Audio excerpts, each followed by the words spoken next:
everybody was sharing pictures and videos of Kimani. People, oh my God, msaidieni, this is so bad. Oh my God, others making fun of him, others clicking, posting for views. But it's not going to change anything. So I decided to be the change that I want to see. And that is why we're here. And how do you feel when you see people trying to criticize you and Asema, as much as Obinna anasaidia? Yeah. Why should he record? Okay, the reason why we're recording basically is for accountability. Number one, we were raising money, so people have to know where the money is going. Secondly, for awareness. If we don't record, there's another boy in Kisumu, in Mombasa, in Kikuyu, anywhere, who might be going through the same problem, or also might be having friends when you're get the same problem. If we don't record, they'll not know. What we're doing basically, we are disseminating information. Tumefika, tukwambia, Kimani had an alcohol problem or had a drug problem or had this. When you talk about it, it makes you talk about it, makes them talk about it. Na mnakuwa, mumeona hebu tusijaribu. But if you don't talk about it, kwa tuzi lapana. For example, my youth used to say, bangi. No, bangi si mbaya. Bora unaipiga kama meditate, umerelax, umeshiba, nini. But ukikana baba Kimani, he thinks different because he has seen different. But if he didn't talk about it, kwa tuzi liniaje, meditation bro. Unapiga yako polite, una relax. Ikilipukia umse, zake yuzu kwa zimemshika tu. But hujaingia hapa ndani ya hospitali. We were there last time with Baba Kimani. What we saw there, a lot of young people. Unaambiwa drug. So you're here? Yes, you know. True. Majority wako hapa because of? Drugs. Which drug? Bangi, alcohol, cigarette, shavis. Even Mira. So is this a movement you're starting? Yes, I am beginning a movement and I'm hoping that wanaume wote watanijoin because wanaume si uko na ile shida ya kuchekeleana kama sio yako. But wanasema ukiona mwenzako ananyolewa, chako lifanye vipi? Tia maji. Wanaume si kwa zile ni aje the same way, and I always talk about gender-based violence and mental wellness. And I always say gender-based violence si mwanaume tu kupiga dem, ni pia dem kupiga mwanaume. Basi hata tukienda mtaani leo mimi nikipiga kofi na dem, wasiwatu wanachekela sema cheki venye anapigwa na dem. But mimi nikipiga dem kofi, everything goes to. So that's what I'm talking about. For wanaume tuanze kuongea, tuanze kusema si pia ni binadamu. We also need the attention, we need the support, we need the love, we need the care, and we also need the information to know what is wrong. We are not perfect. We are human beings. We make mistakes. But if I talk about it, and if I'm going through a problem, you don't laugh about it, you don't laugh at me, but unakama unambia ni bro, hapa mpota kidogo tusonge hivi kidogo, we are going to have a better society. So it's a movement, and I'm hoping that we'll walk the journey together. From yes. Yes. My name is Leon Lidigo from Nation. Yes, Leon.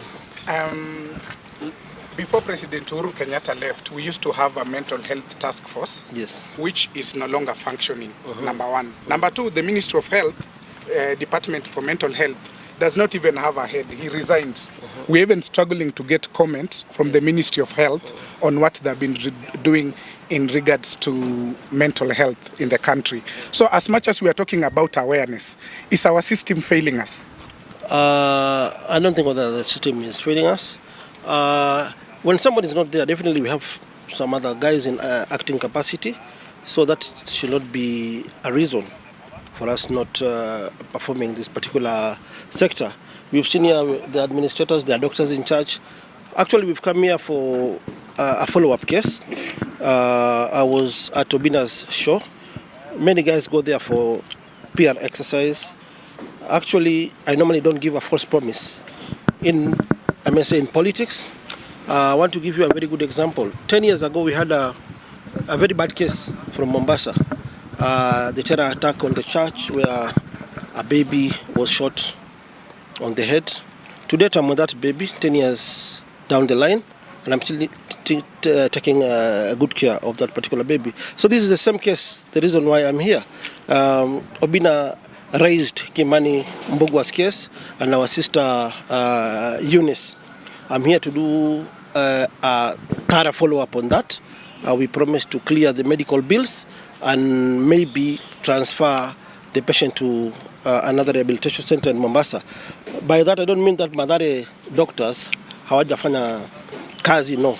Wamefanya kazi. Actually, tumesikia from the dad that Kimani Mbugua is due for discharge in a week's time. So kumaanisha ana improve na chance yake anaendelea mzuri. Our sister Eunice pia we have heard she's due for discharge today. So labda pia kwenda mahali kuna conducive environment pia inasaidia kwa hii magonjwa. Mimi nataka kusema pia I had this condition before, bipolar condition. Ni kama hereditary factor in our family. My daughter also had it, but tumeendelea na medicine. My doctor is a psychiatrist called Dr. Kigamwa. So what tunaenda for checkups and everything. So hii si kitu ya kufanya PR nayo ama enjoy wale watu wana undergo that particular condition. No. Hiyo condition unakikula dawa vizuri na kufuata vile doctors wana psychiatrists wanakuambia you'll be okay. I was once a patient ya bipolar. So we are here also to encourage the family, babake Kim, family ya Eunice, wakuwe strong. These are common things, this normal part of our daily life. And Mheshimiwa, you are expert for running for any political seat, but despite all that, you still have the kindness to help people. Maybe can you tell us what helps you to be kind to people and also to... Okay, I'm not here for politics. Mambo 2027 we'll talk, hatutaongea hapa because I don't want I'm capitalizing on the situation right now at the moment. Tumekuja kuona wagonjwa. I'll not talk about politics. That is, we always say God's time is the best in politics. So when 2027 reaches, tutajua. Kama ni kutupa uwanjani tutajitupa, but for now let's deal with the issue of patients. Let us not politicize this issue of our patients. We are here to fulfill the promise that I made during the Obinna's show. Iskaya Sonko ni leader wa PR ama leader wa mavipindre.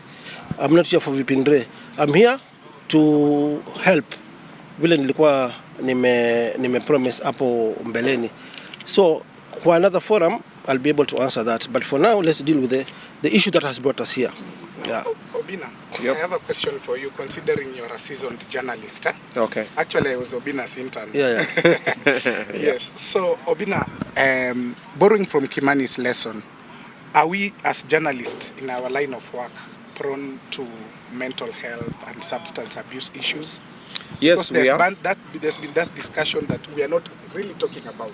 Yes. So journalists are, let me use the word high risk, because of the work we do. We work under so much pressure. Like today morning, I think I posted this thing about 10 minutes to the time we're here, but I'm finding people at the gate. I'm like, oh, you're okay. So that was too quick. That's too pressure. Then people expect you to deliver. And the journalism life me and you are coming from radio and newspaper and TV, we know the pressure that was there from your bosses to everybody to deliver.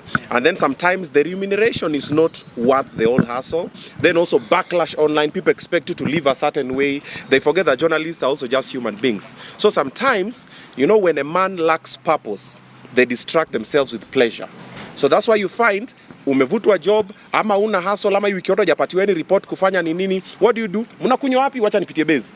Mnapiga jaba wapi? Wacha nipitie base. So we distract ourselves with pleasure. Then now bad company inaendelea leo kesho, then unajipata umeshakuwa addict na umezoea, and now that one leads into other things as well. So journalists A1, and also we have other careers as well, but because I'm a journalist I'll talk about that one.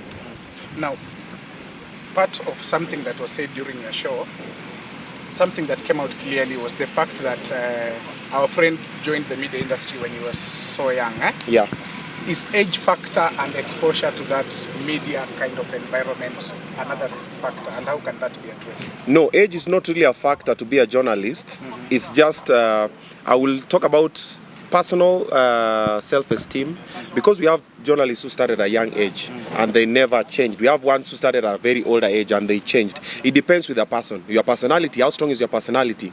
Then how weak are you as a person? Because we have people who mabeshte wako akisema leo tukitoka hapa tuende sherehe ataenda, but kuna sema pana mimi naenda kuedit hizi whatever ni post. So age is not really a factor, but your friends, the company you keep, then also your personal well-being, your personality and your self-esteem. There are people who want to fit in. We know the people we've lost because anataka kufit in akina Mwesha hapa, pia wewe unaingia kwa life yake nini umenu umechukua. It happens with many other people. So age is not really a factor. Yes, but what I really want us to do, how we can help is to guide. Mimi nimekuona naenda Lyon na kwambia Lyon ni aje nini wrong, ni aje BTG ni hapa nini, ni aje SPM nini, ni aje hapa change hapa hivi, but pia wengine pia wasikie, because naweza kwambia